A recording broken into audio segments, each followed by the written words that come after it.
নমস্কার, সোমা স্পেশাল কিচেনে আপনাদের স্বাগত জানাই। আজকে করবো ঢোকলা। আপনারা পুরো ভিডিওটা দেখতে থাকুন।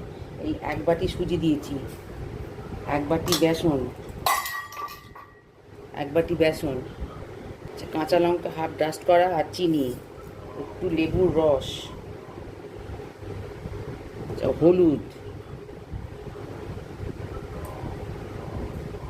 সামান্য হলুদ, পরিমাণ মতো নুন।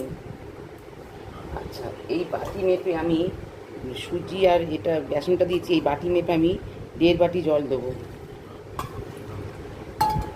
এই 1.5 বাটি জল দিয়ে আমি এবার এটাকে ফেটিয়ে নেবো।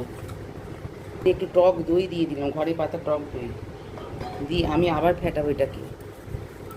এটা আমি এখন 1 ঘন্টা এটা ভিজবে, আমি 1 ঘন্টা বাদে ফিরে আসছি। ঢাকা দিয়ে দিলাম।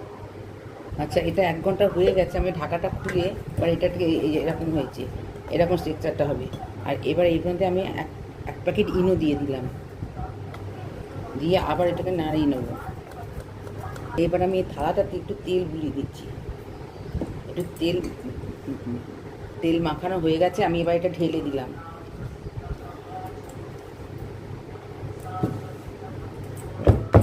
একটু ট্যাপ করে দিলাম, জলটা ফুটে গেছে। আমি এবার এটাকে এর মধ্যে বসিয়ে দেবো। এই যে বসিয়ে দিয়ে এটা ঢাকা দিয়ে দেবো পুরো। ঢাকা দিয়ে 15 মিনিট হবে। এটা হয়ে গেছে 15 মিনিট। এবার দেখুন, এটা ছুরিতে একটু লাগছে না, দেখুন এ দেখুন একটুও লাগছে না। এটা এবার নামিয়ে নেবো আমি।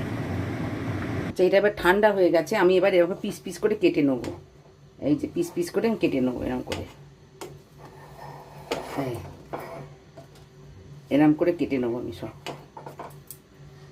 আর এটা আমি এই তুলে নেবো, প্লেটে সব তুলে নেবো এরকম করে।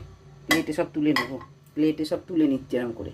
সেই কড়াটা চাপিয়েছি, এটা তেলটা গরম হয়ে গেছে। সর্ষে দিলাম, সর্ষেটা ফোড়নে দিলাম, কারি পাতাটা দিলাম, কাঁচা লঙ্কাটা দিলাম।